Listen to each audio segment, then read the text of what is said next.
Solène Moreau, 58 ans, entamait sa journée bien avant l'aube, lorsque Paris n'était encore qu'un murmure endormi. Dans le 7e arrondissement, là où les façades haussmanniennes abritaient le silence doré des héritiers et des dirigeants, elle entrait par les portes de service, là où l'on n'attendait pas d'éloges, seulement l'efficacité et la discrétion. Depuis plus de 15 ans, elle nettoyait les mêmes couloirs, frottait les mêmes sols en marbre, remettait à leur place les bibelots déplacés par des mains distraites. Son uniforme était toujours impeccable, sa démarche silencieuse, presque fantomatique. Pour beaucoup, elle n'était qu'une silhouette floue, une fonction, une évidence muette dans l'engrenage quotidien de la richesse. Veuve depuis presque 2 décennies, Solène vivait seule dans un petit appartement à Montreuil. Son fils unique, Thomas, avait quitté Paris pour Lyon des années plus tôt. Ils se parlaient rarement. Elle ne s'en plaignait pas. La solitude était devenue un manteau qu'elle portait avec résignation. Elle trouvait du réconfort dans les habitudes, dans la régularité de son emploi du temps. Le lundi et le jeudi chez les Dupont-Rivière, le mardi et le vendredi chez les Barreaux, et surtout les mercredis et samedis au 19 rue de l'Université, dans la maison d'Alexandre Lambert. La demeure des Lambert n'était pas la plus grande, ni la plus luxueuse, mais elle avait quelque chose de différent. Peut-être était-ce le silence apaisant de ces pièces baignées de lumière, ou la manière dont les livres semblaient occuper chaque recoin, comme une promesse que le monde extérieur pouvait être contenu dans des pages. Alexandre, le maître des lieux, était un homme discret, aux cheveux poivre et sel, toujours vêtu de costumes sobres. Il parlait peu, mais lorsqu'il le faisait, c'était toujours avec une précision calculée. Fondateur d'une entreprise de technologie devenue géant européen, il figurait dans les listes des hommes les plus riches de France. Pourtant, jamais il n'avait regardé Solène de haut. Il la saluait à chaque arrivée, parfois même lui demandait si elle avait besoin de quelque chose. Ce genre de geste, minime pour d'autres, prenait chez elle des proportions immenses. Mais malgré cela, elle restait à sa place, invisible, une présence fonctionnelle. Elle ne s'attardait jamais plus que nécessaire, ne cherchait jamais à engager la conversation. Elle se contentait de ranger, de nettoyer, de remettre en ordre les fragments de la vie d'autrui. Ce mercredi-là, comme tous les autres, elle était arrivée à 8 heures précises. Elle avait retiré son manteau, mis ses gants, attrapé le chariot de produits d'entretien et s'était dirigée vers la bibliothèque. C'était sa pièce préférée. Les livres y formaient des murailles de silence, et l'odeur du cuir ancien, mêlée à la cire du parquet, lui rappelait les dimanches de son enfance, passés dans la bibliothèque municipale de son village natal. Elle passait toujours plus de temps que nécessaire à y faire la poussière, prenant soin de caresser les dos des livres comme s'ils avaient une âme. Ce jour-là, rien ne semblait différent. Et pourtant, un détail attira son attention. Un objet posé sur le bureau massif au centre de la pièce. Un simple enveloppe crème sur laquelle était inscrit, d'une écriture élégante, son nom, Madame Solène Moreau. Elle hésita, regarda autour d'elle, puis s'approcha lentement. Elle ne recevait jamais de courrier ici. Ses mains tremblaient légèrement lorsqu'elle ouvrit l'enveloppe. À l'intérieur, un carton rigide, bleu nuit, orné d'un sceau doré, une invitation. Mais cela ne viendrait que plus tard. Pour l'instant, elle referma doucement le tiroir, comme on referme un souvenir. Ce mercredi, dans cette bibliothèque silencieuse, Solène n'était encore que l'ombre d'elle-même. Une femme que le monde n'avait pas appris à regarder. Une silhouette parmi tant d'autres dans le ballet invisible des travailleurs de l'ombre. Et pourtant, sans qu'elle le sache encore, quelque chose venait de se déplacer. Un engrenage minuscule, à peine audible, venait de se mettre en marche. Et avec lui, la vie de Solène allait peu à peu sortir de l'ombre. Aguardando ce feedback, antes de prosseguir com a parte 2.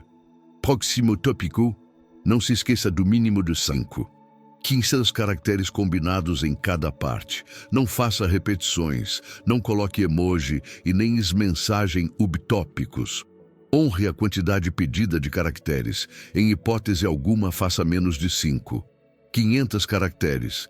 Isso é extremamente importante. Não use gastar mensagens falando que fará na próxima. Escreva no idioma que pedi. Não quero misticismo. Partie 2. Une invitation improbable et hors du commun. Le froid de ce jeudi matin transperçait les vitres du salon de la rue de l'université. Un vent sec courait entre les immeubles haussmanniens, soulevant parfois quelques feuilles mortes qui dansaient sur les trottoirs propres et silencieux. Solène était arrivée tôt, comme toujours, les mains rougies par l'air glacé, le pas mesuré, l'allure modeste. Elle avait refermé derrière elle la porte discrète du personnel et déposé son manteau dans le petit vestibule de service avant de commencer sa tournée méthodique. Elle connaissait chaque recoin de cette maison, comme si elle l'avait construite pierre par pierre. Rien ne lui échappait, rien, sauf ce détail étrange, presque déplacé, qui l'attendait ce matin-là, sur le bureau d'Alexandre. Quand elle entra dans la bibliothèque, le silence semblait encore plus dense que d'habitude. Les rayons étaient immobiles, les fauteuils impeccablement alignés, et pourtant quelque chose avait changé. Ce fut son regard, affûté par des années d'observation silencieuse, qui capta d'un coup la présence insolite. Un objet étranger, posé au centre du bureau en acajou, une enveloppe. Pas une note de service, pas une facture, mais une véritable enveloppe d'un blanc ivoire épais, soigneusement cacheté, avec son nom calligraphié à l'encre noire, Madame Solène Moreau. Un frisson lui parcourut le dos. Elle ne recevait jamais de courrier ici. Son premier réflexe fut de croire à une erreur. Peut-être était-ce destiné à une autre Moreau, mais elle était la seule ici à porter ce nom. Elle essuya ses mains sur son tablier avant de saisir l'enveloppe, précautionneusement, comme on manipule une relique. Le papier était lourd, la calligraphie presque cérémonieuse. Elle ouvrit l'enveloppe avec lenteur, presque à regret, et en sortit une carte épaisse, d'un bleu profond, rehaussée d'un motif doré représentant une clé stylisée. Il ne s'agissait pas d'un message personnel, mais d'un carton d'invitation. La Fondation Lambert a le plaisir de vous convier à son bal annuel qui se tiendra le samedi suivant à 20 heures précises à l'hôtel Salomon de Rothschild. Tenue de gala exigée. RSVP. Le texte était solennel, typique des cercles qu'elle côtoyait sans jamais y appartenir. Pendant quelques secondes, elle ne comprit pas. Ce carton élégant et solennel semblait tout droit sorti d'un monde auquel elle n'avait jamais appartenu et ne s'était jamais attendue à appartenir. Elle le relut 3 fois comme si les mots allaient soudainement changer de sens. Mais non, il était bien adressé à elle. Le cœur battant, elle sortit de la bibliothèque, le carton à la main. Elle traversa le couloir sans bruit, jusqu'au salon où elle savait qu'Alexandre Lambert prenait souvent son café du matin. Il était là, comme à son habitude, une tasse fumante posée devant lui, les yeux plongés dans les nouvelles du jour. Il leva les yeux en entendant ses pas, sans surprise, comme s'il avait anticipé sa venue. Elle resta un moment debout, figée. Enfin, elle tendit l'invitation. « Monsieur Lambert, je crois qu'il y a eu une erreur, » murmura-t-elle. Il posa lentement sa tasse, la regarda droit dans les yeux, ce qu'il faisait rarement. Son visage ne laissait transparaître aucune hésitation. « Non, Madame Moreau, j'espère vous y voir. » Il n'ajouta rien. Pas une explication, pas une justification. Son ton était calme, mais il n'appelait aucune discussion. Elle sentit un vertige, comme si elle avait franchi un seuil invisible. Elle acquiesça poliment, presque par réflexe, et retourna à son travail, le carton soigneusement rangé dans sa poche. Les heures suivantes se déroulèrent comme d'habitude, mais son esprit ne suivait plus ses gestes. Elle nettoyait mécaniquement, mais ses pensées tournaient autour de cette soirée. Pourquoi l'inviter, elle? Pourquoi maintenant? Était-ce une erreur de jugement? Une forme de test? Une plaisanterie? Ou pire, un piège destiné à mettre en lumière ce qu'elle représentait? Une anomalie sociale? Une tache dans le paysage lisse de la haute société parisienne? Les jours suivants furent traversés par cette même confusion. Chez les Barreau, elle cassa accidentellement un verre en cristal. Chez les Dupont-Rivière, elle oublia une étagère. Ce genre d'erreur ne lui arrivait jamais. Le samedi approchait, implacable, et elle n'avait toujours pas décidé. Tout en elle criait de refuser. Elle n'avait rien à faire là-bas. Elle ne possédait aucune robe de gala. Elle ne savait pas se tenir dans un tel environnement. Elle se voyait déjà ridiculisée, observée, jugée. Chaque souvenir d'humiliation passée revenait à la surface. Puis, ce même samedi, vers 11 heures du matin, alors qu'elle rentrait de l'épicerie, elle trouva un colis devant sa porte. Une boîte rectangulaire, noire, sans étiquette commerciale, juste son nom. Elle l'ouvrit avec précaution. À l'intérieur, un tissu bleu nuit se dévoila peu à peu. C'était une robe longue, sobre et élégante, dont le tissu semblait couler entre ses doigts comme de l'eau. Pas une tenue tape à l'œil, mais une robe à la coupe parfaite, pensée pour quelqu'un qui ne cherche pas à briller, mais à exister pleinement. Glissé entre les plis, un petit billet manuscrit, rédigé à l'encre noire, pour quelqu'un dont la présence éclaire bien plus qu'elle ne l'imagine. Solène resta longtemps debout dans son salon, la robe contre elle, lisant et relisant ce message. Il n'était pas signé, mais elle savait. La plume, la sobriété, le ton, tout pointait vers Alexandre Lambert. Elle s'assit enfin, le souffle court. Quelque chose en elle, enfoui depuis longtemps, se fissura. Ce n'était ni de la reconnaissance, ni de l'orgueil. C'était une forme de stupeur douce. Elle, qui passait sa vie à se faire oublier, venait d'être vue. Réellement vue. Elle passa le reste du jour à observer la robe sans oser l'essayer. À plusieurs reprises, elle pensa à refuser l'invitation, à rendre la robe, à oublier toute cette histoire. Mais le carton sur la table semblait la fixer. Et ces mots sur le billet revenaient sans cesse. Il ne s'agissait plus seulement d'une soirée. C'était un moment suspendu, une faille dans le tissu de sa vie, une possibilité. Et cette possibilité, elle ne l'avait jamais eue auparavant. Proximo tópico não se esqueça do mínimo de 500 caracteres combinados em cada parte. Não faça repetições, não coloque emoji e nem mensagens subtópicos. Honre a quantidade pedida de caracteres. Em hipótese alguma, faça menos de 500 caracteres. Isso é extremamente importante. Não use gastar mensagens falando o que fará na próxima. Escreva no idioma que pedi. Não quero misticismo. Partie 3. Le dilemme et la robe oubliée. Les jours qui suivirent furent traversés par une tension sourde, comme une corde trop tendue, prête à céder. Solène, malgré son calme apparent, portait en elle un tourment silencieux. Le carton d'invitation trônait encore sur la table du salon, à côté de la robe soigneusement repliée dans sa boîte. Elle n'en avait toujours pas parlé à personne. Elle n'avait pas appelé son fils, ni même échangé un mot à ce sujet avec sa voisine de palier, pourtant si prompte à la confidence. Solène vivait ce moment comme une intrusion dans son ordre établi, dans ce quotidien rigide qu'elle avait appris à maîtriser. La simple idée de se présenter à une soirée mondaine dans un hôtel historique du 8e arrondissement, au milieu de politiciens, d'industriels et de figures médiatiques, lui semblait aussi incongrue que celle de marcher sur un fil au-dessus du vide. Le samedi matin, elle s'était levée tôt. Elle avait balayé son appartement, lavé ses rideaux, réorganisé ses étagères. Tout pour ne pas penser à ce qui l'attendait le soir même. Chaque fois que son regard croisait la robe, elle ressentait une chaleur étrange, mêlée d'une inquiétude viscérale. Elle ne savait pas comment se coiffer, quels souliers porter, si elle devait se maquiller, elle, qui ne possédait même plus un miroir de table. Elle ne voulait pas paraître ridicule. Pire encore, elle ne voulait pas donner l'impression de vouloir s'élever au-dessus de ce qu'on attendait d'elle. Et pourtant, tout en elle hurlait cette envie discrète de faire le pas, de sortir de sa réserve, ne serait-ce qu'une fois. Mais le poids de toute une vie d'invisibilité pesait plus lourd qu'un tissu de soie.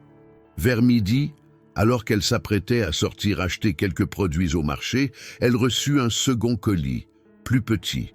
Elle le reconnut immédiatement. Même écriture, même sobriété. À l'intérieur, une paire de chaussures à talons bas, noires, simples et élégantes, accompagnées d'un nécessaire de toilette contenant une brosse, un rouge à lèvres discret, une crème hydratante et un petit flacon de parfum. Ce n'était pas un luxe ostentatoire, c'était une attention. Tout était pensé pour elle, pour son confort, pour sa discrétion. Et cela la troubla plus encore. Elle s'assit sur le bord du lit, la boîte sur les genoux. Ce geste précisait une intention. Alexandre Lambert ne l'avait pas simplement conviée par caprice ou par politesse. Il voulait qu'elle soit là, préparée, accueillie dans ce monde dont elle ne faisait pas partie. À 16 heures, elle se leva enfin, déterminée à ne plus fuir. Elle ouvrit la boîte et sortit la robe. Elle la passa lentement, avec précaution, découvrant dans le miroir de sa salle de bain une silhouette qu'elle ne reconnaissait pas. Ses mains ridées tremblaient en attachant les boutons dans son dos. Elle enfila les chaussures, se coiffa tant bien que mal, appliqua le rouge à lèvres, puis le parfum. Une image floue, ancienne, lui traversa l'esprit, celle d'une jeune fille qui autrefois rêvait devant les vitrines du boulevard Haussmann. Ce rêve s'était effacé au fil du temps, enseveli sous la fatigue, les horaires, les transports, le deuil, les années de silence. Et pourtant, là, dans cet instant suspendu, il revenait comme un écho lointain, une pulsation discrète. À 19 heures précises, un véhicule noir s'arrêta devant son immeuble. Le chauffeur descendit, s'approcha de la porte d'entrée, appela son nom.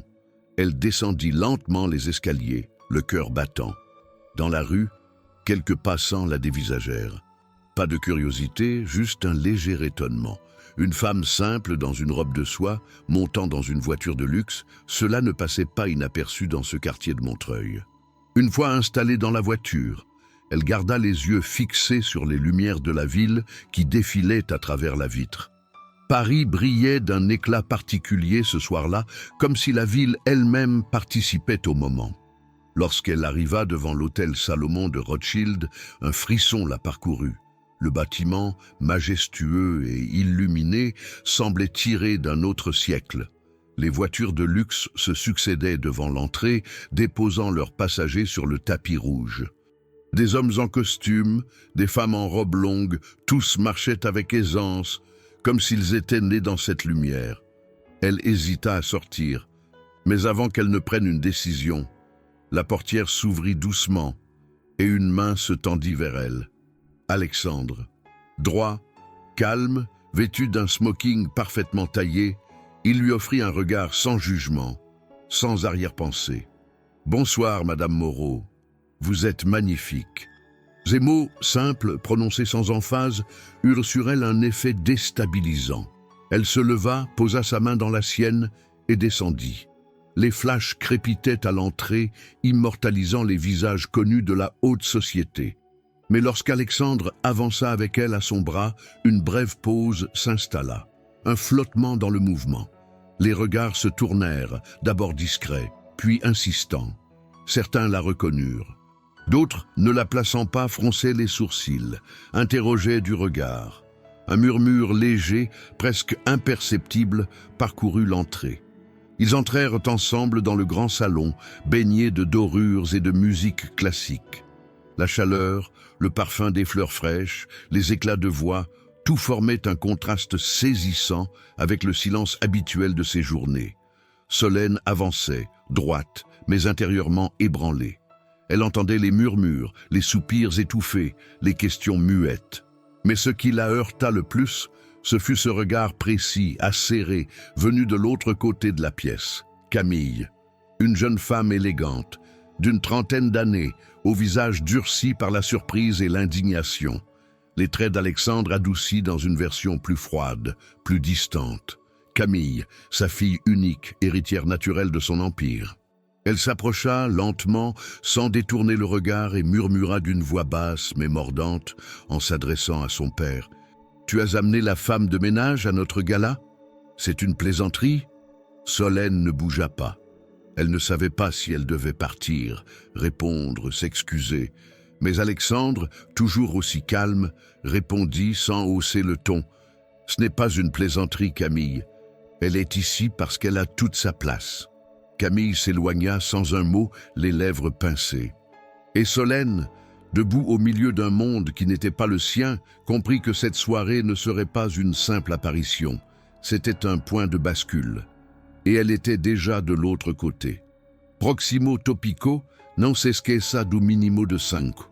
São caracteres combinados em cada parte. Não faça repetições, não coloque emoji e nem mensagem ubitópicos. Honre a quantidade pedida de caracteres. Em hipótese alguma, faça menos de 5. 500 caracteres. Isso é extremamente importante. Não use gastar mensagens falando o que fará na próxima. Escreva no idioma que pedi. Não quero misticismo. Partie 4. Le premier obstacle, le regard de la fille d'Alexandre. Le murmure provoqué par l'arrivée de Solène au bras d'Alexandre ne s'était pas encore éteint lorsque les serveurs, gantés de blanc, commencèrent à circuler entre les invités avec des coupes de champagne sur des plateaux d'argent. L'orchestre, installé au fond du grand salon, jouait un arrangement discret de Debussy, mais la musique semblait ne plus atteindre certaines oreilles. Les conversations, auparavant animées, s'étaient faites plus feutrées, lestées d'une curiosité croissante. Quelques têtes se penchaient entre elles, échangeant des commentaires à voix basse. Le nom de Solène ne circulait pas, car la plupart ne la connaissaient pas, mais son visage éveillait des soupçons. Pour certains, elle semblait familière, mais sans que l'on sache pourquoi. Solène, quant à elle, marchait aux côtés d'Alexandre avec une retenue parfaitement maîtrisée. Elle tenait ses épaules droites, le menton légèrement baissé, comme pour ne pas croiser trop de regards. Elle n'avait pas besoin de lever les yeux pour sentir le poids du jugement. Elle avait l'habitude de l'indifférence. Elle avait moins d'expérience face à la curiosité. Cette attention soudaine, bien qu'inoffensive pour certains, devenait pour elle un poids concret, une tension dans chaque pas, chaque geste. Alexandre, de son côté, ne semblait pas prêter attention à l'agitation subtile qu'il suscitait. Il la guidait calmement parmi les invités, la saluant brièvement de la tête, échangeant quelques mots polis ici et là. Mais Solène savait.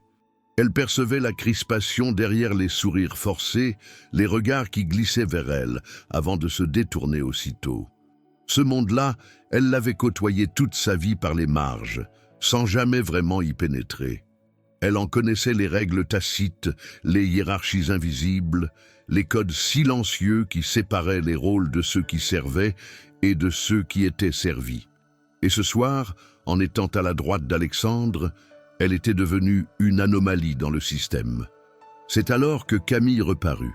La jeune femme avait quitté le salon quelques instants après sa première remarque acide, et son absence brève avait laissé un vide plus froid encore que sa présence. Lorsqu'elle revint, elle portait toujours sa robe ivoire au décolleté asymétrique, mais sa posture s'était durcie. Elle ne marchait plus, elle avançait, chaque pas résonnant comme une déclaration. Son regard ne quittait pas Solène, et lorsqu'elle se planta face à eux, ce fut comme si l'orchestre lui-même s'était arrêté. La tension était désormais palpable. Elle ne parla pas immédiatement. Son regard allait de Solène à son père, puis revenait, plus dur. Solène, malgré elle, baissa les yeux une seconde, mais elle les releva aussitôt. Ce n'était pas par orgueil, c'était un réflexe de dignité. Elle ne voulait pas fuir. « Tu sais que c'est une soirée de gala, père. » « Pas un geste de charité, dit Camille, d'une voix calme mais tranchante. Alexandre répondit sans hausser le ton. Solène est ici sur invitation, comme tous les autres. Sauf que tous les autres ne passent pas leur vie à nettoyer les vitres de notre maison. Des invités s'étaient arrêtés, figés, leur conversation suspendue. Certains faisaient semblant de ne pas écouter, d'autres écoutaient sans honte. Solène sentait ses joues chauffer, mais elle se força à ne pas reculer. « Est-ce que c'est un coup de théâtre ?» demanda encore Camille, 7 fois plus fort. « Une sorte de provocation contre ton propre monde ? Tu veux prouver quoi exactement ?» Alexandre répondit sans hésiter. « Je n'ai rien à prouver. Et ce n'est pas une provocation, c'est un hommage. » Le mot tomba, simple mais lourd. Camille sourit froidement et fit un pas en arrière. « Très bien. Si tu veux saboter ta réputation, fais-le. Mais n'attends pas que je l'applaudisse. » Elle tourna les talons et s'éloigna à grands pas. Les invités reprirent doucement leur conversation, mais les regards ne quittèrent pas le duo central. Solène, les épaules tendues, tenta de respirer lentement. Elle n'était pas fâchée, elle n'était même pas blessée. Elle était exposée, et cette sensation était nouvelle. Elle, qui avait passé sa vie à se rendre invisible, se retrouvait, ce soir-là, au centre d'un tourbillon silencieux. Alexandre posa une main légère sur son bras, un geste de soutien discret. « Vous n'avez rien à prouver, Solène, » dit-il simplement. Elle acquiesça, incapable de répondre. Elle voulait comprendre pourquoi il l'avait mise dans cette position. Pourquoi lui faire vivre ce moment d'humiliation voilée? Mais au fond d'elle, une autre question émergeait, plus dérangeante encore. Pourquoi avait-elle accepté? Pourquoi n'avait-elle pas décliné cette invitation? Les minutes suivantes furent floues. On leur proposa du champagne. Des visages connus s'approchèrent, tendirent la main, firent semblant d'ignorer ce qu'ils venaient d'entendre. Certains, sincères, échangèrent quelques mots polis. D'autres, visiblement dérangés, s'éclipsèrent rapidement. Solène restait droite, répondait peu, souriait à peine. Elle n'était pas ici pour séduire, elle était ici pour comprendre. Et cette compréhension ne tarda pas à émerger, peu à mesure que les masques tombaient. Car si les mots de Camille avaient été violents, ils avaient aussi révélé un point crucial. La présence de Solène n'était pas seulement une anomalie, elle était une menace.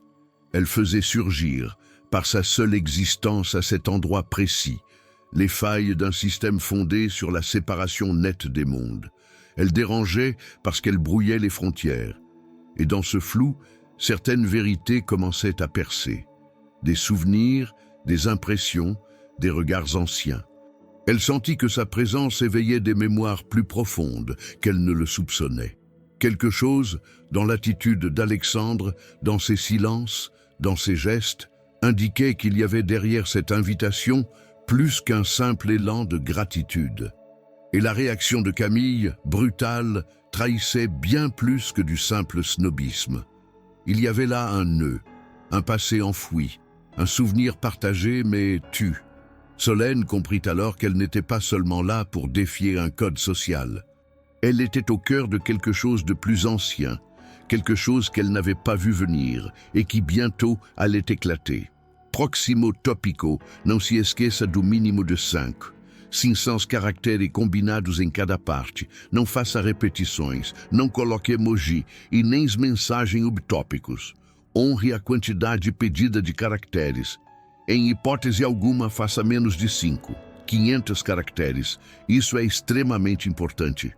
Não ouse gastar mensagens falando o que fará na próxima. Escreva no idioma que pedi. Não quero mysticisme.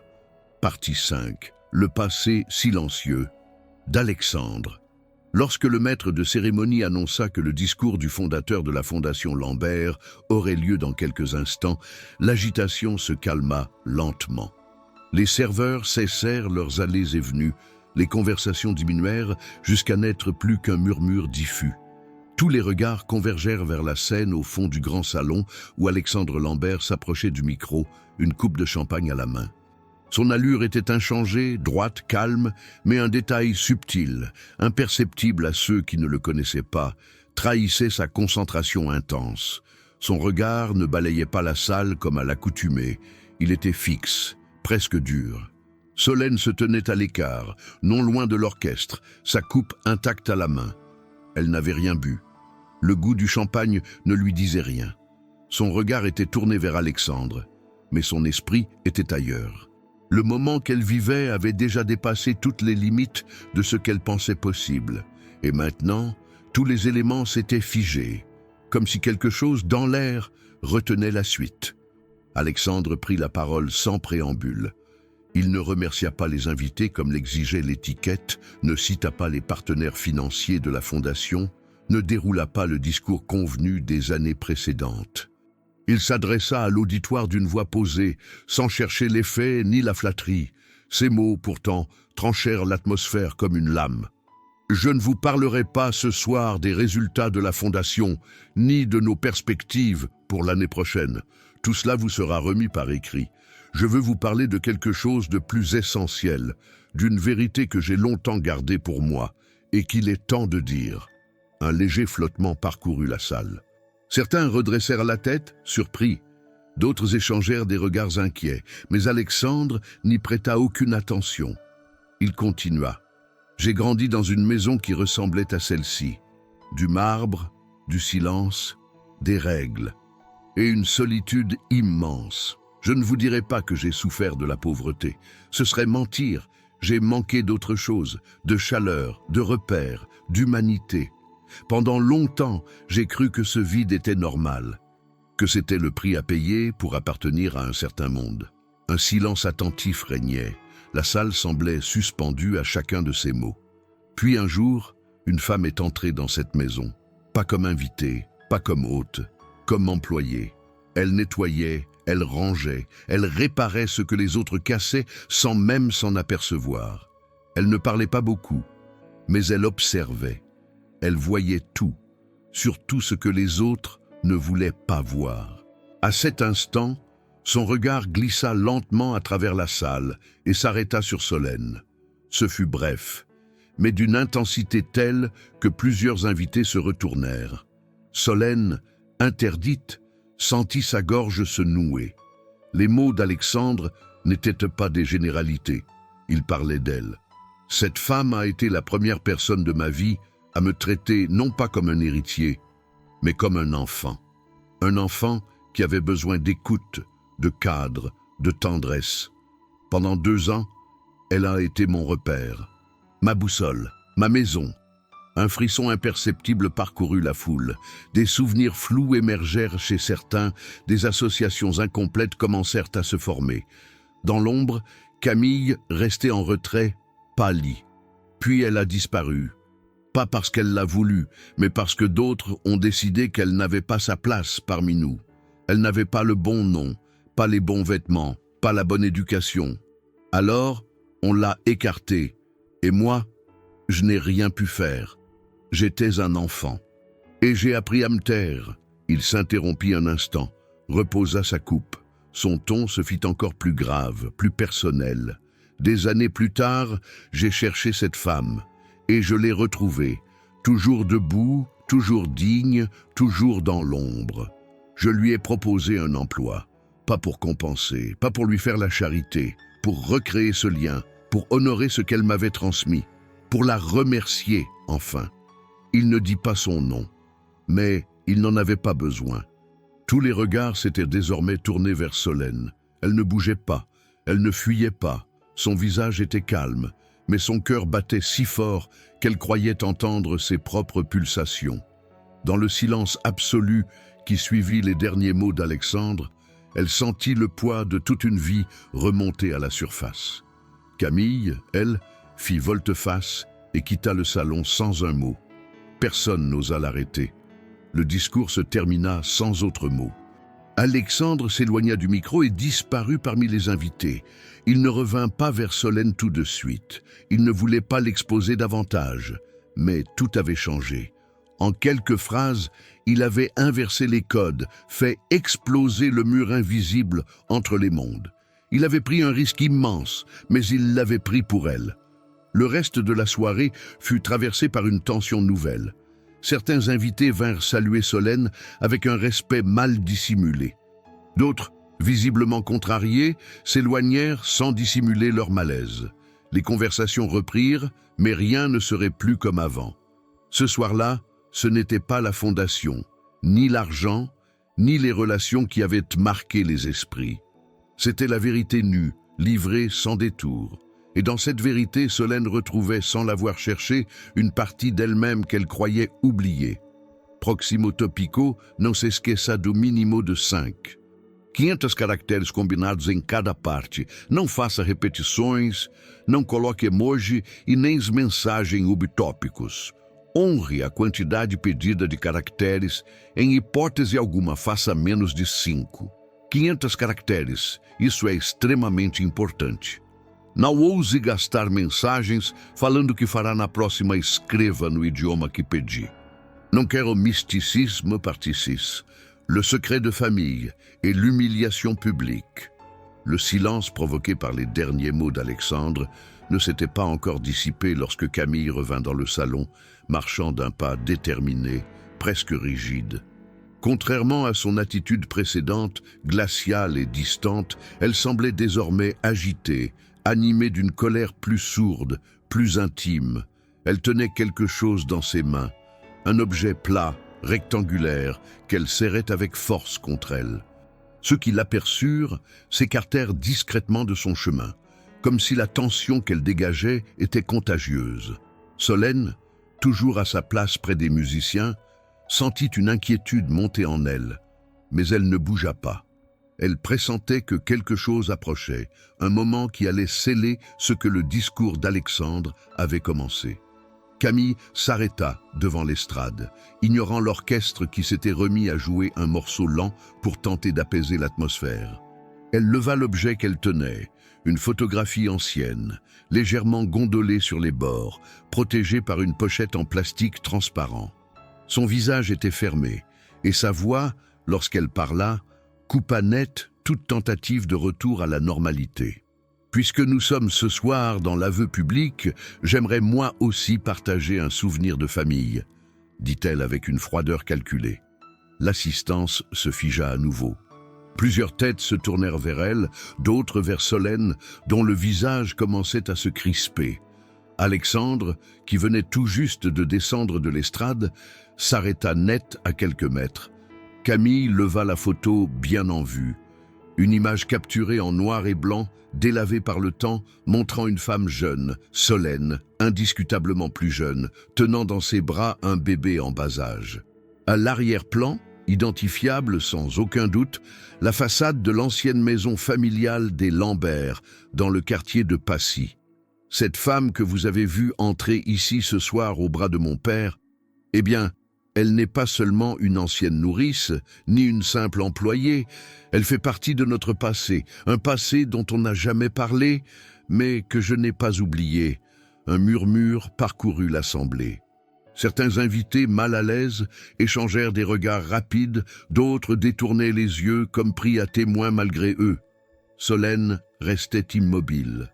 Elle fixait la photo sans la voir, le souffle court. Ce cliché, elle le croyait détruit depuis des années. Elle s'en souvenait parfaitement. C'était un après-midi d'hiver. Elle avait été appelée à la maison Lambert en urgence pour garder le petit Alexandre que la mère avait laissé pour une semaine. Personne d'autre ne voulait assumer cette responsabilité à l'époque. Alors elle l'avait fait, naturellement, sans arrière-pensée. Et quelqu'un, sans qu'elle ne le sache, avait pris cette photo. Camille reprit. Cette photo date d'il y a plus de 30 ans.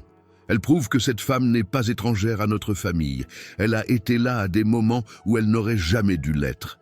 On lui a confié ce que notre famille avait de plus précieux, à une époque où elle n'était même pas officiellement employée. Alexandre s'avança, la mâchoire crispée. « Camille, ça suffit. »« Non, ça ne suffit pas, » répliqua-t-elle en se tournant vers lui. Tu veux jouer au grand seigneur, au philanthrope, tu veux offrir des galas et des fondations, très bien, mais ne maquille pas l'histoire. Dis-le aux invités, cette femme a été la seule figure parentale que tu as eue pendant 2 ans, pendant que ta propre mère t'abandonnait. Dis-leur aussi que c'est elle qui t'a appris à nouer tes lacets, à lire tes premières lettres. Dis-leur qu'elle t'a protégé mieux que ta propre famille et ensuite explique pourquoi tu l'as laissée disparaître sans un mot.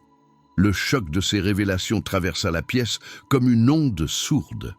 Des regards se tournèrent à nouveau vers Solène, mais cette fois, il n'y avait plus seulement de la curiosité. Il y avait de la gêne, de l'embarras, voire de la compassion. Solène, elle, restait droite. Elle ne pleurait pas. Elle ne cherchait pas à se défendre, mais ses yeux brillaient d'une intensité douloureuse. Elle ne voulait pas de cette mise en scène. Elle n'avait jamais demandé qu'on la réhabilite, encore moins qu'on l'exhibe comme un symbole ou un mystère à résoudre. Sa vie avait été faite de silence, et c'est dans ce silence qu'elle avait appris à vivre. Alexandre s'empara du micro, resté branché.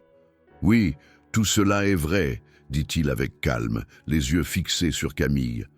Elle m'a élevé pendant 2 années où j'étais invisible pour les miens et elle n'a jamais cherché à en tirer avantage. Elle a disparu parce que ma mère et ma grand-mère ont décidé qu'une femme comme elle ne devait pas prendre trop de place. Elles ont fait en sorte qu'elles ne puissent plus travailler pour nous, qu'elles ne reçoivent même plus nos lettres.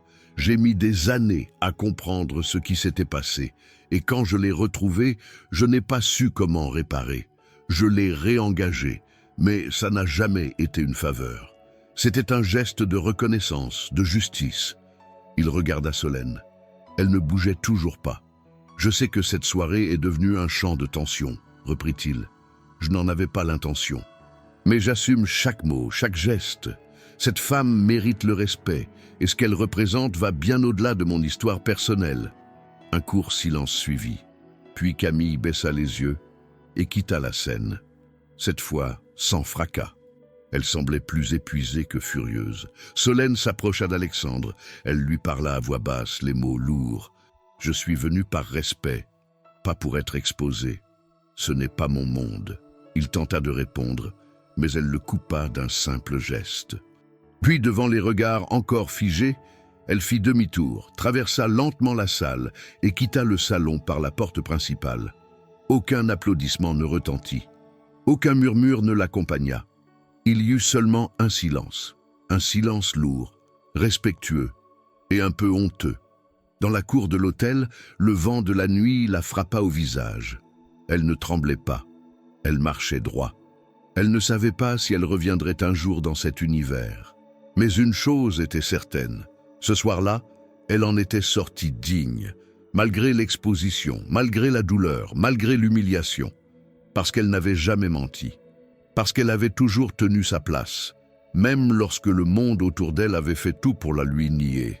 Próximo tópico, não se esqueça do mínimo de 500 caracteres combinados em cada parte. Não faça repetições, não coloque emoji e nem mensagem ubitópicos. Honre a quantidade pedida de caracteres. Em hipótese alguma, faça menos de 500 caracteres. Isso é extremamente importante. Não ouse gastar mensagens falando que fará na próxima. Escreva no idioma que pedi. Não quero mysticisme. Partie 7. Le poids de la vérité commence à émerger. Lorsque Solène quitta l'hôtel Salomon de Rothschild, ses pas résonnèrent sur les pavés de la cour comme des battements d'un cœur blessé mais fier. Elle ne se retourna pas. Elle descendit les marches avec lenteur, chaque mouvement chargé de dignité. Dans la rue, l'air de Paris était sec, chargé de cette odeur de pierre et de nuit que seule la capitale sait garder. Les voitures passaient, les passants étaient rares. Elle marcha quelques mètres avant de sortir de son sac un vieux téléphone à clapet, tapant le numéro du service de taxi. Sa voix, lorsqu'elle demanda une voiture, était posée, sans trace d'émotion. Elle voulait rentrer chez elle. Elle ne voulait plus parler. Elle ne voulait plus être vue. Dans le salon du gala, après son départ, les invités se dispersèrent lentement. Certains allèrent chercher leur manteau sans un mot. D'autres se réunirent en petits groupes, échangeant des commentaires mi-voilés, mi-hésitants. Mais le cœur de la soirée s'était rompu. Les décorations, la musique, les discours de bienfaisance, tout semblait désormais vide, désynchronisé de la réalité qui venait de surgir avec force dans cet espace d'apparence. Alexandre, resté seul quelques instants sur l'estrade, descendit lentement. Il n'avait pas cherché à retenir Solène. Il avait vu dans son regard que toute insistance aurait été une blessure de plus. Mais ce qu'il venait de faire, il l'assumait. C'était nécessaire. Ce n'était pas un hommage, ni une dette morale. C'était la vérité, pure, nue, crue. Et à son âge, il en avait assez de composer avec les attentes de ceux qui se réclamaient du bon goût, de la discrétion ou du maintien. Plusieurs invités vinrent lui parler, la plupart avec des mots vagues, courage, audace, émouvant, tous ces adjectifs vides qu'on emploie lorsqu'on ne sait pas vraiment quoi penser. Quelques-uns plus sincères le remercièrent. Une femme, juriste, lui dit simplement « Vous avez fait ce que peu auraient osé ». Mais une majorité resta prudente. Le malaise flottait encore. Ce monde ne pardonne pas aisément ceux qui déplacent les lignes de ce qui est attendu. Camille, quant à elle, s'était isolée dans une pièce annexe, une verrière discrète à l'abri des regards. Elle était debout, immobile, fixant un point invisible dans la nuit, une serviette entre les mains, Elle effaçait lentement un reste de maquillage devenu inutile. Lorsque son père la rejoignit, elle ne se retourna pas. « Tu savais qu'elle viendrait avec toi ce soir ?» demanda-t-elle. « Oui, répondit Alexandre, je l'ai invitée personnellement. Et tu savais ce que ça allait déclencher ?» Il ne répondit pas immédiatement. Il s'approcha d'une chaise, s'assit lentement, le regard fatigué. « Je ne l'ai pas fait pour provoquer. Je l'ai fait parce que c'était juste. » Camille inspira lentement. Elle serra la serviette dans sa main. « Juste pour toi, peut-être. Mais tu nous as exposés. Tu m'as exposé. » « Non, Camille. Ce n'est pas elle qui nous expose, c'est ce que nous avons toujours tu, ce qu'on a préféré oublier. » Elle se tourna vers lui enfin, les yeux brillants, mais secs. « Tu parles comme si nous avions tous été complices. Tu l'as été, inconsciemment peut-être. Comme moi, comme tous les autres. On a laissé faire, on a laissé disparaître cette femme de nos vies sans poser de questions. Et le silence dans notre monde est souvent plus coupable que l'action. » Elle ne répondit pas. Le silence s'installa. Longue, tendue, mais pas hostile. Il y avait une fracture entre eux. Elle n'était pas nouvelle. Elle datait de loin. Mais ce soir, elle s'était élargie. Pendant ce temps, à Montreuil, Solène rentrait chez elle. Le taxi s'arrêta devant son immeuble modeste. Elle sortit sans un mot, salua le chauffeur et monta lentement les escaliers. Une fois à l'intérieur, elle ôta ses chaussures, posa la robe sur le dossier d'une chaise et resta là, debout, au milieu du salon. L'appartement était silencieux. Il avait toujours été silencieux, mais ce soir, le silence pesait plus lourd. Elle n'avait pas allumé la lumière. La pénombre lui convenait. Elle n'avait pas honte, elle était seulement lasse. Elle s'assit enfin, les mains posées sur ses genoux. Elle pensait à tout ce qui avait été dit, à Camille, à cette photo, aux souvenirs que cela avait réveillés.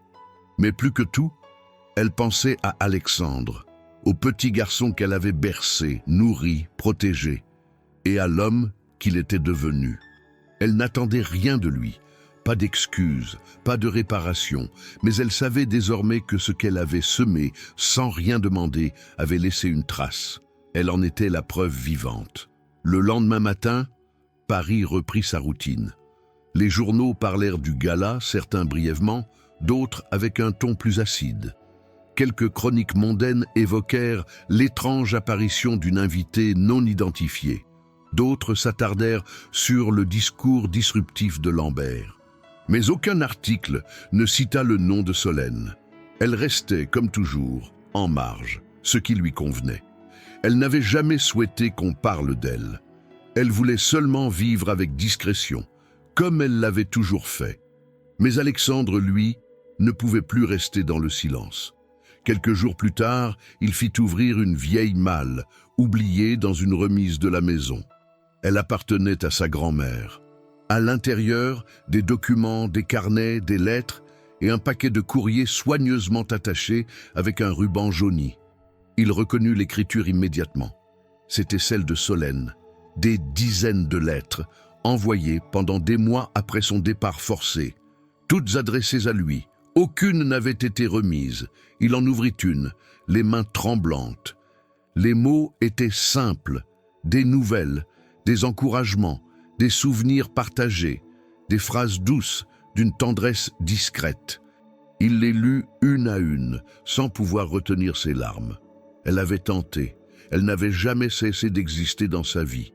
Mais on avait effacé ses gestes, intercepté ses mots, confisqué son lien avec lui. Ce soir-là, il décida d'aller à Montreuil. Il se rendit devant son immeuble, monta les escaliers et frappa doucement. De l'autre côté de la porte, il entendit un mouvement. Mais elle ne répondit pas. Il frappa à nouveau. Silence. Il comprit. Il ne força pas. Il sortit alors les lettres de sa poche, les déposa lentement au sol et descendit les escaliers sans se retourner. Dans l'appartement, Solène se tenait derrière la porte, immobile. Elle avait reconnu les pas, reconnu la voix, mais elle ne savait pas encore si elle était prête, pas à pardonner, mais à rouvrir une porte qu'elle avait fermée pour se protéger. Ce qu'il avait laissé sur le sol, elle le ramassa avec lenteur.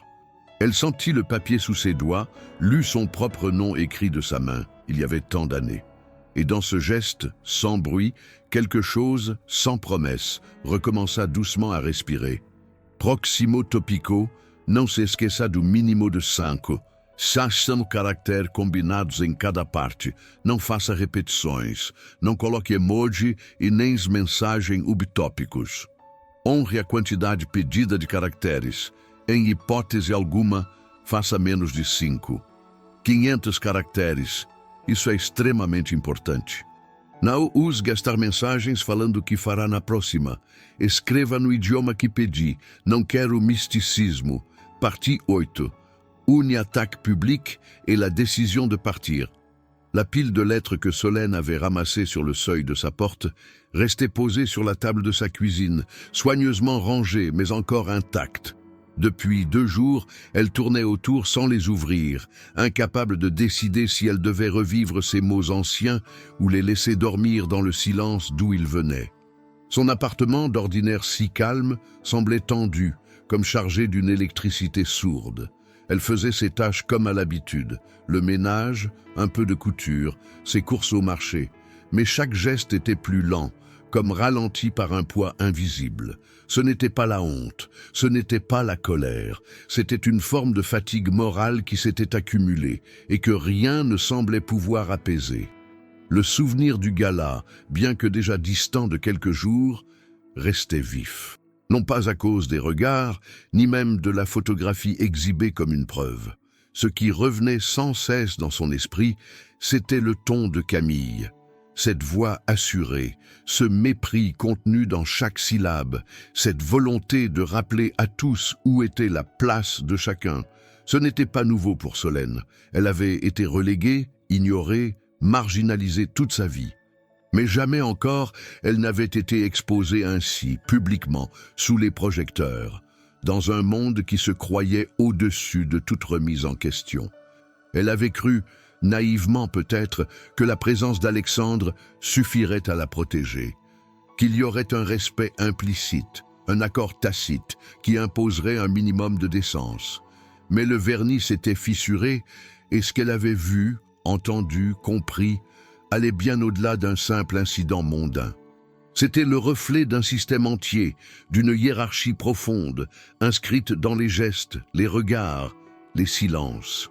Le mercredi suivant, Solène retourna aux 19 rue de l'université pour la première fois depuis la soirée. Ce jour-là, elle ne portait pas la robe, évidemment. Elle avait remis son uniforme habituel, ce tablier gris qui avait vu passer des années de poussière et de silence. En entrant dans la maison, elle ressentit une impression étrange, comme si les murs eux-mêmes l'observaient. Tout était en ordre, comme toujours, mais une tension flottait dans l'air. Elle le percevait presque physiquement. Alexandre n'était pas là. L'employé de maison chargé de la cuisine lui dit qu'il avait un rendez-vous important en dehors de Paris, qu'il reviendrait le soir même. Solène fit son travail avec méthode. Elle nettoya les vitres du salon, réarrangea les coussins du canapé, désinfecta les poignées, dépoussiéra les étagères de la bibliothèque. Mais quelque chose en elle était différent. Chaque geste, même le plus routinier, semblait déconnecté de son sens habituel. Ce lieu qui avait été pour elle, malgré tout, un espace de tranquillité, n'était plus le même. Il était désormais marqué par une fracture, un avant et un après. Et cette fracture, elle le savait, ne pourrait pas être refermée. En sortant, elle laissa une note manuscrite sur la table de la cuisine. Quelques lignes seulement, sobres, précises. « Monsieur Lambert, je vous remercie pour votre confiance et votre bienveillance toutes ces années. Je crois cependant que le moment est venu pour moi de tourner une page. Je préfère partir avant que le respect que nous avons l'un pour l'autre ne soit déformé par les interprétations extérieures. Je vous souhaite tout le bonheur possible. Solène Moreau. » Elle quitta la maison sans se retourner. À Montreuil, le soir même, elle ouvrit enfin la première lettre du paquet laissé par Alexandre. Les mots étaient simples, maladroits parfois, mais sincères. Des souvenirs d'enfance, des regrets, des silences qu'il n'avait jamais su combler. Elle en lut 3, puis referma le reste. Elle ne voulait pas tout absorber d'un coup, ce n'était pas le moment. Mais ce moment fut brusquement interrompu par un appel téléphonique inattendu. Une voix féminine, sèche, directe, se présenta comme étant de la rédaction d'un grand journal du dimanche. Le ton n'était ni amical ni hostile, juste professionnel. On l'informa qu'un article allait paraître sur le gala, centré sur la provocation sociale, orchestrée par Alexandre Lambert. Le journaliste tenait à inclure son point de vue, à lui offrir la possibilité de rétablir certains faits. Solène refusa poliment. Elle ne voulait pas être un symbole. Elle ne voulait pas devenir une image, un récit à vendre. Elle raccrocha avec un pincement au ventre. Elle comprenait que tout allait lui échapper à nouveau. 2 jours plus tard, l'article fut publié. Le titre, volontairement ambigu, attira l'attention. Quand un milliardaire défie les codes, la femme de ménage au cœur de la soirée. Le contenu, bien que formulé de manière mesurée, était empoisonné. On y parlait de réinvention sociale, de spectacle de rédemption, de mise en scène du pardon. On citait Camille, anonymement, qui évoquait des manipulations affectives et une exploitation de souvenirs d'enfance. On montrait la photo de Solène, prise à son insu pendant la soirée, figée dans une posture neutre, utilisée sans son autorisation. Solène lut l'article en silence. Elle posa le journal, puis sortit marcher longuement dans les rues de son quartier. Elle reconnut quelques visages. Certains la saluèrent, d'autres l'observèrent plus longuement. La rumeur était arrivée jusqu'ici. Même dans l'ombre, on n'est jamais complètement invisible. Elle comprit alors qu'il n'était plus question seulement de son travail ou de sa réputation. On avait décidé de la faire entrer dans une narration qu'elle n'avait pas choisie. Et cela, elle ne pouvait pas l'accepter. Le lendemain, elle rédigea une lettre à Alexandre, bien plus longue que celle laissée dans la maison. Elle y expliquait son choix. Elle remerciait, encore, mais affirmait avec clarté son besoin de s'effacer. Elle refusait d'être utilisée pour illustrer une idée, une morale, un exemple. Ce qu'elle avait vécu, elle l'avait vécu dans le silence, avec droiture, et elle souhaitait que cela reste ainsi. Elle posta la lettre elle-même, sans la confier à personne. Solène ne quitta pas Montreuil, mais elle changea de rythme. Elle cessa progressivement ses activités, refusa d'autres propositions de travail. Elle passait plus de temps chez elle, à lire, à écouter la radio, à observer les passants depuis son balcon. Elle n'était pas triste, elle était lucide. Ce qu'elle avait traversé ne pouvait être défait, mais elle pouvait encore choisir comment elle allait vivre la suite. Et dans ce choix, il n'y avait ni fuite ni revanche. Seulement une volonté d'exister selon ses propres termes, loin des projecteurs, des récits tordus, des interprétations vides. Elle n'était pas une page blanche sur laquelle les autres pouvaient écrire. Elle avait déjà toute une vie derrière elle. E c'était assez. Próximo tópico. Não se esqueça do mínimo de 5. 500 caracteres combinados em cada parte. Não faça repetições, não coloque emoji e nem mensagem subtópicos. Honre a quantidade pedida de caracteres. Em hipótese alguma, faça menos de 5. 500 caracteres, isso é extremamente importante. Não ouse gastar mensagens falando que fará na próxima. Escreva no idioma que pedi. Não quero misticismo. Partie 9. Lettres anciennes et une vérité enterrée. Dans les semaines qui suivirent son départ définitif de la maison d'Alexandre Lambert, Solène retrouva une routine familière, mais différente. Elle se levait toujours à la même heure, préparait son café noir, écoutait distraitement les nouvelles à la radio et notait dans un carnet les petites choses à faire dans la journée. Mais ce qui occupait désormais le cœur de ses journées, c'était une pile de lettres posées sur la table en bois de la cuisine, soigneusement rangées, lues par fragments, comme si chaque enveloppe renfermait une part de son passé à recoller. Ce n'était plus une douleur. C'était une forme de travail intérieur, long et silencieux. Chaque lettre écrite par Solène à Alexandre pendant son enfance portait en elle un détail oublié, une trace de l'attention constante qu'elle lui portait malgré les interdictions et l'éloignement imposés. Elle découvrait, redécouvrait même, les mots qu'elle avait adressés à ce petit garçon isolé qu'on avait arraché à son quotidien sans explication. Des lignes simples, parfois maladroites, mais toujours remplies d'un respect infini, d'un amour discret, celui qu'une femme comme elle ne s'autorisait pas à appeler ainsi. Elle ne lui écrivait pas pour être aimée, mais pour qu'il sache qu'il n'avait pas été abandonné. Parmi ces lettres, il y avait celle où elle racontait comment elle avait repris un emploi à mi-temps dans un foyer de jeunes enfants, simplement pour se sentir utile et pour donner ce qu'on lui avait refusé de continuer à donner à Alexandre. Une autre racontait un rêve fait un soir de novembre, dans lequel il riait dans un parc. Elle y disait qu'elle n'était pas certaine de se souvenir de son rire et que l'idée de l'avoir oublié lui serrait le cœur. Solène ne se souvenait pas avoir écrit cela, mais à la relecture, elle en ressentait encore la brûlure intacte. Un jour, elle trouva, entre deux lettres, une enveloppe vierge pliée en deux. À l'intérieur, un billet glissé probablement par Alexandre au moment de les lui rendre. Quelques mots seulement. « Je n'ai jamais su, on m'a fait croire que tu étais parti sans prévenir. Sans un mot, je suis désolé. Je ne pourrai jamais réparer. Mais je veux que tu saches, je n'ai jamais cessé de penser à toi. » Elle resta longtemps immobile, le papier entre les doigts. Puis elle alla s'asseoir au bord du lit. Elle ne pleura pas. Elle n'avait plus l'âge pour pleurer sur des vérités tardives, mais elle sentit une forme d'apaisement étrange. Pas le pardon. Elle ne savait pas encore si elle le donnerait, mais le soulagement d'avoir été enfin comprise, même après des décennies de silence. Ce soir-là, elle prit une décision simple, sans éclat. Elle descendit à la cave, ouvrit un vieux carton contenant quelques objets personnels et sortit un album photo qu'elle n'avait pas touché depuis des années. Elle feuilleta les pages jaunies, retrouvant des visages oubliés, des lieux qui n'existaient plus, des moments figés dans le temps. Elle ajouta à l'album certaines des lettres d'Alexandre, pliées avec soin, comme pour intégrer ces mots dans le fil de sa vie, leur donner une place légitime dans son histoire.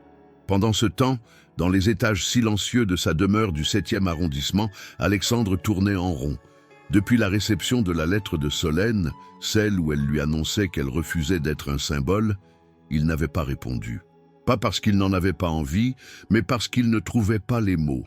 Il comprenait sa démarche, il la respectait, mais il ne pouvait se résoudre à l'idée qu'elle disparaisse à nouveau de sa vie, cette fois par choix. C'est dans cette tension intérieure qu'il prit une autre décision. S'il ne pouvait la convaincre de revenir, il pouvait au moins faire quelque chose qui rende son histoire visible pour d'autres.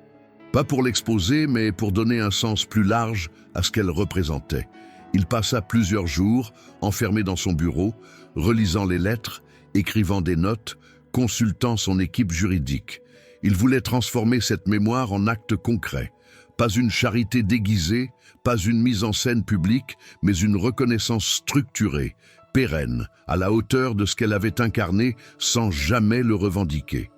Quelques jours plus tard, il fit une conférence de presse. La salle était comble. On s'attendait à une réponse à la polémique du gala ou à une justification tardive, mais ce qu'il annonça dépassa toutes les attentes. La création de la Fondation Solène Moreau, une organisation nationale dédiée à la reconnaissance et à la valorisation du travail des employés domestiques, des femmes de ménage, des aides-soignantes, de toutes celles et ceux dont la contribution silencieuse permettait au quotidien de milliers de foyers de fonctionner avec dignité.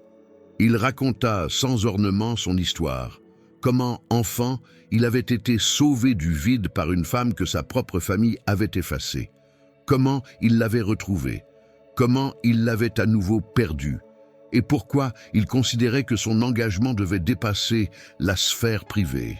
Il ne chercha pas à s'excuser, il parla de responsabilité, de dette morale, de mémoire à honorer. Son discours, sobre mais ferme, fut relayé partout. Certains saluèrent l'initiative, d'autres y virent un geste tardif, mais la fondation fut lancée. Financée de manière autonome, dirigée par des professionnels du secteur social, elle commença à travailler immédiatement à la mise en place d'un programme de soutien, de reconnaissance, de valorisation. Solène, chez elle, regarda l'intervention à la télévision. Elle écouta jusqu'au bout, sans détourner les yeux. Lorsqu'elle vit son nom prononcé, elle ferma les paupières une seconde. Ce n'était pas ce qu'elle voulait. Mais c'était peut-être ce qu'il fallait. Elle éteignit la télévision, remit la pile de lettres dans une boîte en bois et la rangea dans le haut d'une armoire. Elle n'avait plus besoin de les lire tous les jours. Elles étaient désormais à leur place. Et elle reprenait doucement la sienne, sans gloire, sans bruit, mais avec cette certitude rare qu'un fil rompu, même s'il ne peut être reconstruit comme avant, peut encore être noué autrement et tenir. O próximo tópico, não se esqueça do mínimo de 5. 500 caracteres combinados em cada parte. Não faça repetições, não coloque emoji e nem mensagem subtópicos. Honre a quantidade pedida de caracteres.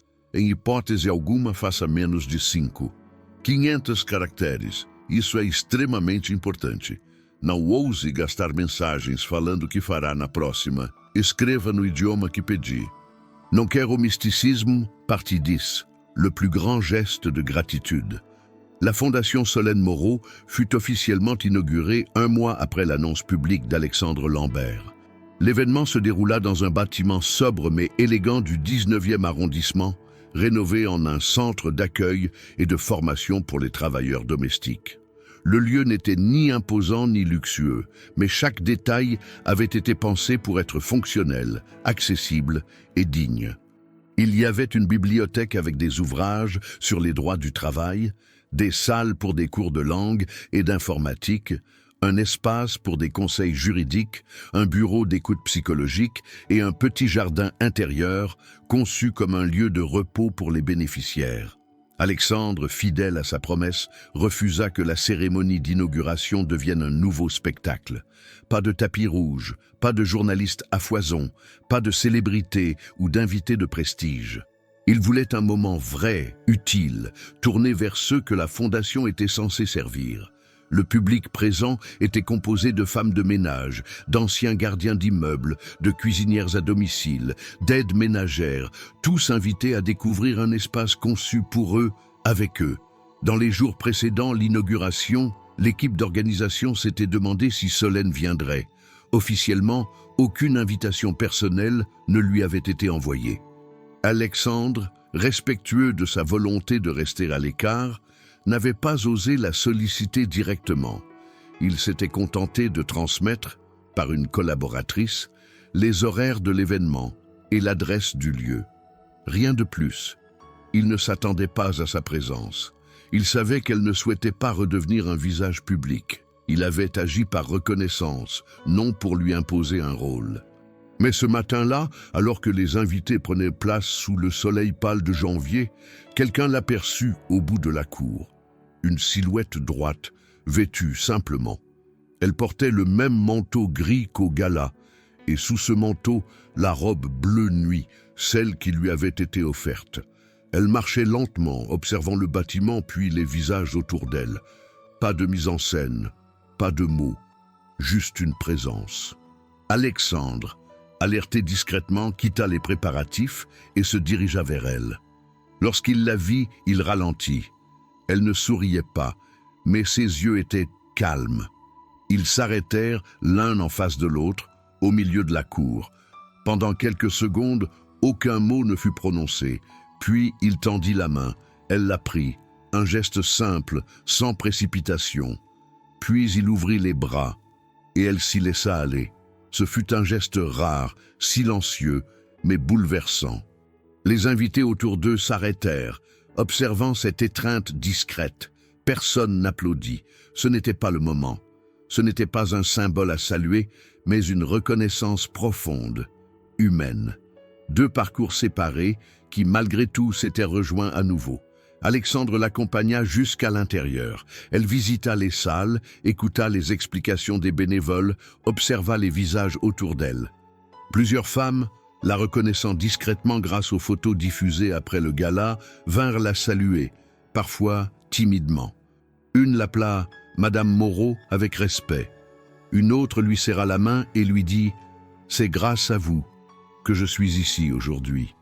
Solène, toujours discrète, répondait par un sourire, un mot bref, un hochement de tête.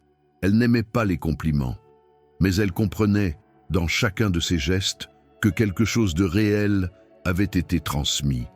Dans son discours d'ouverture, Alexandre fut bref.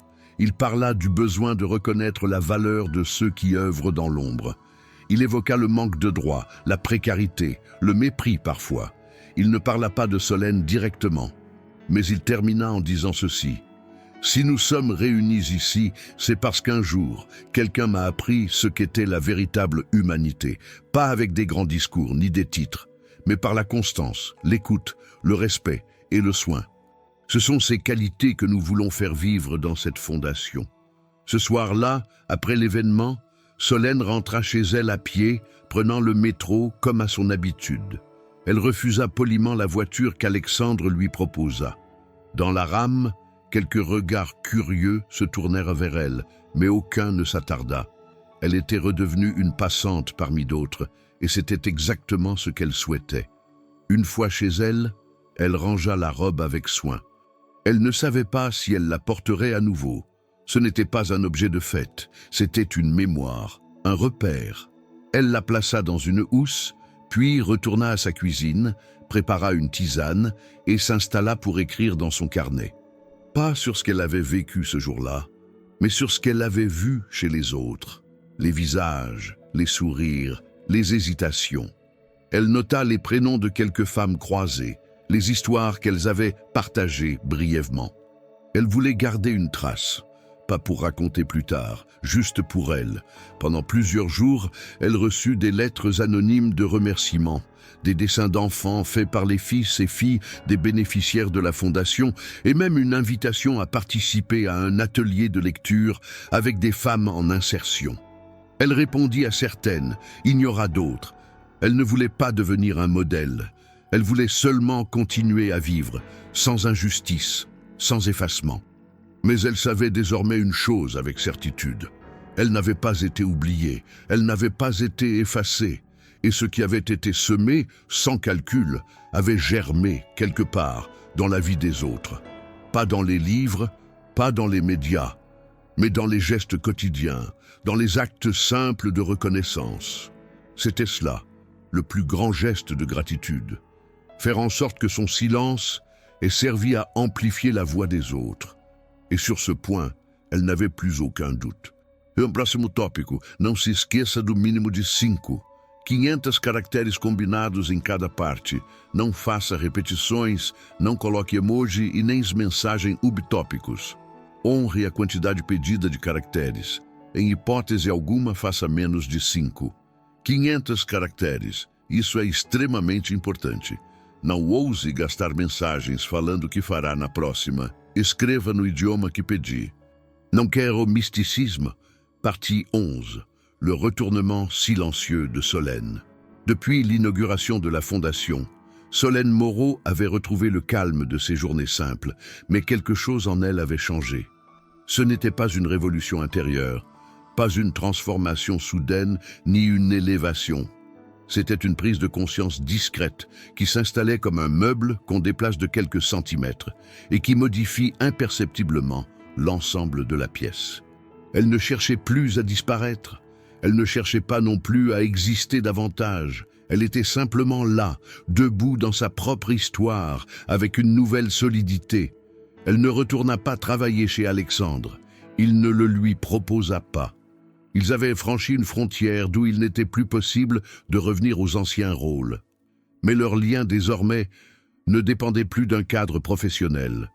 Il existait sans contrat, sans échange quotidien, et c'était mieux ainsi. De temps en temps, il lui envoyait un mot, une brève pensée, une photographie d'un projet en cours à la fondation. Elle répondait parfois, souvent par une carte postale, avec quelques lignes. Aucun appel, aucun rendez-vous, mais une forme de continuité. À Montreuil, les voisins la regardaient autrement. Pas avec idolâtrie, mais avec un respect silencieux, presque gêné. Certains lui proposèrent des services qu'elle n'avait jamais demandés. D'autres, comme la boulangère du coin, lui offraient désormais ses croissants du matin sans oser lui faire payer. Elle refusait poliment, toujours avec le même calme. Ce qu'elle avait vécu n'était pas une ascension sociale. Elle n'avait pas changé de monde. Elle avait simplement traversé une tempête, debout, et elle voulait pouvoir continuer à marcher sans que cela ne soit interprété comme une victoire ou une tragédie. Un jeudi après-midi, alors que les feuilles d'automne commençaient à tomber dans les rues du quartier, elle reçut une enveloppe différente des autres. Pas de cachet officiel, pas de logo de la fondation.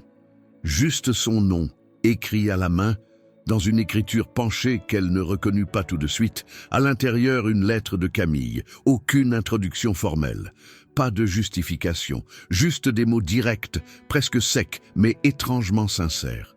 Camille écrivait qu'elle avait longtemps vécu avec une version de l'histoire, imposée par ses grands-parents, par le silence de son père, par la logique implacable des milieux où l'on ne parle jamais de ce qui dérange. Elle disait qu'elle n'avait jamais cherché à connaître la vérité sur l'enfance de son père, parce qu'elle pensait que ce n'était pas nécessaire, que la loyauté familiale, dans son esprit, passait par l'oubli, et que ce qu'elle avait dit au gala, elle le regrettait profondément, non parce qu'elle avait eu tort de s'interroger, mais parce qu'elle l'avait fait avec arrogance, sans écouter, sans comprendre. Elle demandait à Solène si elle pouvait la rencontrer, pas pour faire la paix, pas pour poser un acte symbolique, juste pour parler, pour comprendre, pour revoir certains souvenirs sous un autre angle. Solène lut la lettre plusieurs fois. Elle n'était pas émue. Elle était touchée d'une autre manière, plus exigeante.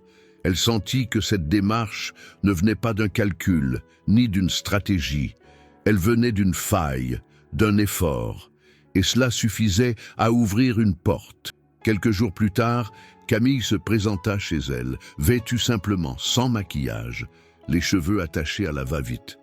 Elle tenait un petit bouquet de fleurs, pas les compositions sophistiquées des soirées mondaines, mais des fleurs du marché, modestes et fraîches. Solène la fit entrer. Elle ne lui demanda pas pourquoi elle était venue. Elle lui proposa du thé. Elles s'assirent face à face dans le petit salon, au milieu des livres et des plantes, entourées de cette atmosphère de vie tranquille que Camille n'avait jamais connue dans ses propres maisons. La conversation fut lente à commencer. Camille observait les murs, les objets, les photos anciennes. Elle finit par reconnaître sur une étagère un cadre discret, une image d'elle-même, enfant dans les bras de Solène, devant un sapin de Noël. Elle fronça les sourcils, presque choquée. « C'est moi, là ?» demanda-t-elle. « Oui, tu avais environ 5 ans. C'était la dernière année où je vous ai vu. » Camille hocha la tête lentement. Elle murmura qu'elle ne se souvenait de rien. Puis, elle raconta une chute dans l'escalier de la maison familiale, à laquelle elle avait toujours associé un souvenir vague de bras chauds, d'une voix douce. Elle avait cru que c'était sa mère. Mais en voyant cette photo, elle comprenait que ce souvenir n'était pas le sien, mais celui de Solène. Pendant 2 heures, elles parlèrent ainsi, par fragments, par images, sans revendiquer, sans accuser. Camille posa des questions. Solène répondit lorsqu'elle en avait envie. Il n'y eut pas de confrontation, pas d'effusion non plus, seulement un dialogue, enfin possible, débarrassé du poids des rôles. Avant de partir, Camille lui demanda si elle pouvait revenir un jour. Solène répondit que sa porte resterait ouverte. C'était simple, sans promesse, mais clair. Camille la remercia, l'embrassa sur la joue, comme on le fait dans les familles, maladroitement, puis s'en alla. Après son départ, Solène resta un long moment dans le silence. Ce n'était pas une victoire. Ce n'était pas non plus un soulagement. C'était un point d'équilibre. Elle sentait que ce jour-là, quelque chose d'ancien avait cessé de peser. Elle n'attendait rien de plus. Mais elle savait que, désormais, elle n'était plus seule dans la mémoire de cette histoire. Elle se leva, ouvrit une fenêtre, observa le ciel gris de Paris. Dans la rue, les passants marchaient vite, les voitures passaient sans s'arrêter. La vie continuait, sans pause. Elle referma la fenêtre, s'assit à sa table et reprit son carnet. Elle y écrivit une phrase simple. « Aujourd'hui, le passé ne fait plus mal. Il est là, mais il ne me serre plus la gorge. » Elle savait qu'il resterait encore des choses à affronter.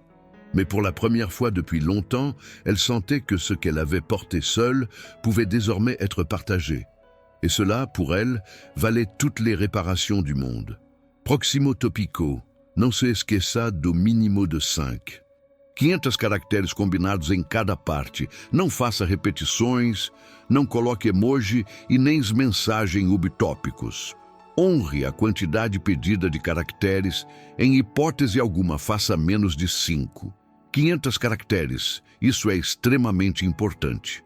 Não ouse gastar mensagens falando que fará na próxima, escreva no idioma que pedi. Não quero misticisme. Partie 12. Les cicatrices et les réconciliations. Le mois de mars s'était installé avec son ciel bas et ses bourrasques froides, faisant vibrer les vitres de l'appartement de Solène. Les jours rallongeaient lentement, mais la lumière semblait encore hésiter à s'installer durablement. Dans son petit salon, Solène passait plus de temps à relire ses carnets qu'à en remplir de nouveaux. Ce n'était pas par lassitude, mais par nécessité. Elle voulait comprendre le chemin parcouru, en mesurer les détours, les lenteurs, les ruptures. Ces dernières semaines avaient été plus denses que toute une décennie de sa vie. Elle sentait que quelque chose touchait à sa fin, non pas dans le sens d'un épuisement, mais d'une résolution. Camille lui rendit visite une seconde fois sans prévenir. Cette fois, elle n'apporta pas de fleurs, ni de lettres. Elle frappa simplement. Et lorsqu'elle entra, elle ôta ses chaussures sans qu'on le lui demande, puis alla s'asseoir à la même place que la fois précédente. Elle ne parla pas tout de suite. Elle observa Solène, puis sortit de son sac un album photo qu'elle avait retrouvé chez son père. Un de ces albums oubliés, gardés au fond d'un meuble, dans un tiroir que personne n'ouvre jamais. Elles l'ouvrirent ensemble. Les premières pages montraient des images d'une famille figée dans une époque révolue. La grand-mère sévère, toujours en noir, la mère d'Alexandre, aux traits tirés, les intérieurs sobres d'une maison bourgeoise. Puis, plus loin, des photos d'enfants, jouant dans le jardin, des goûters dans la cuisine, des moments presque joyeux. Camille pointa une photo en particulier. Elle y figurait, toute petite, les bras tendus vers quelqu'un hors cadre. « C'était toi là, non ?» Solène reconnut la scène immédiatement. Elle s'en souvenait bien que la photo ait été coupée au montage. Elle s'en souvenait parce que ce jour-là, Camille avait glissé sur le tapis du salon et s'était cognée contre le coin d'une table basse. C'était elle, Solène, qui l'avait prise dans ses bras, l'avait calmée, soignée, consolée. La mère n'était pas présente ce jour-là. La gouvernante était occupée ailleurs. Elle n'avait jamais raconté cet épisode à personne. Ce n'était pas son rôle. Ce n'était pas son enfant. Mais elle avait agi avec l'instinct de celle qui protège, sans attendre de reconnaissance. « Je crois que je me souvenais de ton odeur, » dit Camille soudainement. Pas consciemment. Mais maintenant que je suis là, je me rends compte qu'il y a quelque chose de familier. C'est étrange, non ? Solène ne répondit pas. Elle laissa Camille poser ses mots, un à un, comme des pierres sur un sentier fragile. Elles tournèrent les pages lentement, parfois en silence, parfois avec des rires discrets, mêlés de gêne et de tendresse. Le passé se déroulait sous leurs doigts, non pas comme une menace ou une douleur, mais comme un territoire à réexplorer ensemble, avec prudence. À la fin de l'album, Camille referma le livre et le posa sur la table. « Je ne peux pas effacer ce que j'ai dit ce soir-là au gala. Je ne veux même pas essayer, ce serait trop facile. Mais je voudrais que tu saches que je ne cherche pas ton pardon, juste la possibilité de t'inclure à nouveau dans ma mémoire, pas comme un personnage flou, comme quelqu'un de vrai. » Solène leva les yeux vers elle. Elle n'avait jamais attendu ce genre de déclaration. Elle n'avait jamais exigé que Camille la reconnaisse, ni comme figure maternelle, ni comme repère. Mais ce qu'elle entendait là, c'était une tentative sincère de réconcilier le passé avec le présent. Et cette tentative, pour elle, valait infiniment plus que de belles excuses. Elle lui répondit simplement « J'ai toujours su que tu ne m'avais pas oublié, même sans souvenir clair. Les enfants n'oublient pas ceux qui les ont portés dans des moments de peur. Ils enfouissent, peut-être, mais ils n'effacent pas. » Elles parlèrent encore un moment, de banalité cette fois, de la météo, de la fondation, d'un nouveau programme d'aide juridique qui venait d'être lancé. Puis Camille se leva, remit ses chaussures et avant de partir, serra Solène dans ses bras brièvement, mais sans maladresse. Après son départ, Solène resta debout devant la fenêtre, observant les branches nues des arbres frémir sous le vent. Elle ne se sentait ni victorieuse ni justifiée, elle se sentait alignée avec elle-même. Toute cette histoire ne l'avait pas transformée en héroïne. Elle l'avait simplement rendue plus visible aux yeux des autres, mais surtout à ses propres yeux. Dans les jours suivants, d'autres signes de cette réconciliation discrète vinrent s'ajouter. Une ancienne collègue de maison, aujourd'hui retraitée, lui écrivit une carte touchée par la création de la fondation. Une jeune femme qui avait lu l'article sur elle dans un hebdomadaire socialiste lui envoya une lettre racontant comment elle avait grandi avec une mère qui faisait des ménages la nuit et que, grâce à Solène, elle avait compris que ce n'était pas une honte, mais une force. Solène ne répondait pas à toutes ces lettres, mais elle les gardait, les lisait parfois le soir, comme on lit un roman de correspondance. Elle formait une trame nouvelle, faite de voix multiples, de vies parallèles, qui d'une manière ou d'une autre entrait en résonance avec la sienne. Elle comprenait désormais que ce qu'elle avait vécu n'était pas isolé, que son histoire était partagée par des centaines, des milliers d'autres femmes, invisibles mais présentes, silencieuses mais essentielles. Un matin, en nettoyant sa petite cuisine, elle tomba sur un vieux aimant en forme de cœur collé sur le frigo. Elle ne se souvenait plus qui le lui avait offert. Mais il portait une phrase effacée à moitié. « Tu comptes, même si personne ne te le dit. » Elle sourit, presque amusée par cette trouvaille banale. Elle le replaça bien au centre de la porte du réfrigérateur. Elle ne cherchait plus à savoir si sa vie avait été réussie. Elle savait désormais que certaines existences ne se mesurent pas en reconnaissance publique ou en richesse, mais en traces laissées dans les cœurs des autres. Et les cicatrices, qu'elles soient visibles ou pas, faisaient partie de cette carte. Dans l'album qu'elle continuait d'enrichir, elle ajouta une nouvelle page. Une photo d'elle, seule sur un banc, prise récemment par une voisine. Au dos, elle écrivit une phrase, non pas pour quelqu'un d'autre, mais pour elle-même. J'ai tenu. Esse ela suffit. Próximo tópico, não se esqueça do mínimo de 500 caracteres combinados em cada parte.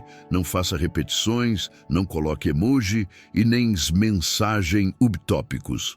Honre a quantidade pedida de caracteres. Em hipótese alguma, faça menos de 500 caracteres. Isso é extremamente importante. Não ouse gastar mensagens falando o que fará na próxima. Escreva no idioma que pedi.